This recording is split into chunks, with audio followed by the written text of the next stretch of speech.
Hello સાંભળો. હા આ યાર મારું ક્યારે ઉતરશે? હવે આવું ટેલિફોન કરીને પૂછવાનું, હું તો રોજ તો કહું છું કે તું જે રીતે ઉતારવા માંગે છે વજન એ રીતે ના ઉતરે. આટલું બધું આલ્કલાઇન વોટર પીવું છું ને. એનાથી વજન ઉતરે? તું ગાંઠતી જ નથી કોઈ વાતે. શું હવે?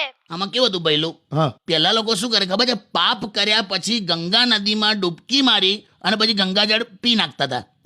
એ જ રીતે આ પીઝા, બર્ગર, છોલે ભટુરે ખાઈને પછી છેલ્લે ગ્રીન ટી પી નાખે છે. તો થાય કશું? અરે મને કોઈએ કીધું છે કે ગ્રીન ટી થી ઓછું થાય. પણ આગળ પીઝા બર્ગર નું બધું ઉલ્લેખ કર્યો છે. બે યાર, તો એવું તો શું ખાવું કે પછી પાતળી થઈ જવું? જોયું? શું? આમાં પણ વિચાર તો તને ખાવાનો જ આવ્યો કે શું ખાવું કે પાતળી. અલા એ જ બંધ કરવાનું છે. તમે પણ શું યાર? હું હશે જેલી? ઓછું ખા અને હેલ્ધી ખા. સારું. મગ ખા, વૈડા ખા, લીલા શાકભાજી ખા, કોક ખેતરમાં ચરિયાય. હે? કઈ નહીં એટલે this is what you should do. Yeah you